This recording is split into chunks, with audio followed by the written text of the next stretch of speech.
Hello friends, நாங்க இந்த வாரம் திருப்பதிக்கு போயிட்டு வந்தோம். நாங்க அங்க எப்படி ஃப்ரீ ரூம் புக் பண்ணோம் அப்படின்ற வீடியோ தான். நீங்க போறப்ப கண்டிப்பா ஆதார் கார்டு கொண்டு போங்க. எஸ்எஸ்டி டோக்கனா இருந்தாலும் ரூம் புக் பண்றதுக்கு எல்லாத்துக்குமே ஜெராக்ஸ் இல்ல ஒரிஜினல் இருந்தாலே போதும். நாங்க 5 மணிக்கெல்லாம் மேல் திருப்பதி போயிட்டோங்க. போன உடனே சிஆர்ஓ புக்கிங் ஆஃபீஸ்ல கியூல உட்காந்து 6:06க்கெல்லாம் எங்களுக்கு ரூம் அலாட்மெண்ட் வந்துருச்சு. அங்க போறப்ப என்ன ரூல்ஸ் பார்த்தீங்கன்னா, 21 வயசுக்கு மேல இருக்கணும். தனி ஒரு நபருக்கு வந்து ரூம் கிடையாது. ஃபேமிலியா இருக்கணும். ஒரு ரூம்ல 10 பேர் கூட தங்கிக்கலாம். ஆனா ஒருத்தருக்கு ரூமுக்கு தர மாட்டோம் அப்படின்ற மாதிரி தான் ரூல்ஸ்.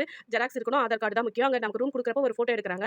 யார் ஆதார் கார்டோ அவங்கள ஃபோட்டோ எடுக்குறாங்க. எடுத்துட்டு நமக்கு ரூம் அலாட்மெண்ட் ஆகி ஒரு ஸ்லிப் குடுத்துருவாங்க. ஆனா நமக்கு மெசேஜ் வரதுக்கு ரொம்ப டைம் இருக்குங்க. அதுக்குள்ள நாங்க வராக பெருமாள் மாட வீதியெல்லாம் சுத்தி பார்த்துட்டு வந்துட்டோம். வந்த பிறகு எங்களுக்கு 9:30 மணிக்கு தான் வந்தது. அப்ப நம்ம ரூம் வாங்க போறப்ப அங்க ஒரு வாட்டி பணம் பே பண்றோம். ரூ. 500 பிளஸ் ஒரு ரூ. 50 ரூ. 500 ரீஃபண்ட் ஆயிடும். அந்த ரூ. 50 நம்ம குடுத்துட்டு அந்த ரூ. 550 நம்ம பே பண்ணிட்டு நம்மள அப்போ ஒரு ஃபோட்டோ எடுப்பாங்க. நாங்க எடுத்துட்ட உடனே வந்து நாங்க குளிச்சிட்டு நாங்க எல்லா திங்ஸையும் ரூம்லயே வச்சுட்டோம். எங்களுக்கு பாத்தீங்கன்னா 2 பெட் வச்ச மாரி ஒரு ஹால், அதுக்கப்புறமா சின்ன ஒரு ஹால். அந்த ஹால்ல எத்தன பேர் வேணாலும் தங்கலாம். தனி ஒரு ஆள் மட்டும் ரூம் கிடையாது. ஆனா எத்தன பேர் வேணாலும் இந்த ரூம்ல தங்கிக்கலாம்ன்ற கான்செப்ட் தான் அவங்களுக்கு. இப்ப வந்து கூலிங் அதிகமா இருக்கனால ஹீட்டர் ரொம்பவே நமக்கு முக்கியமா வேணுங்க. ஹீட்டர் நல்லா ஒர்க் ஆச்சு. நாங்க குளிச்சிட்டு சாமி பார்க்க கிளம்பிட்டோம். போயிட்டு வந்துட்டு நாங்க ரூம் ஒப்படைக்கிறப்போ ஒரு வாட்டியா ஃபோட்டோ எடுக்குறாங்க. இந்த 3 ஃபோட்டோ எடுக்கிற மூஞ்சும் ஒரே ஆளா தான் நம்ம ரூம் எடுக்கணும், குடுக்கணும். அத நீங்க கண்டிப்பா பாருங்க. திருப்பதியோட அப்டேட் என்னோட சேனல்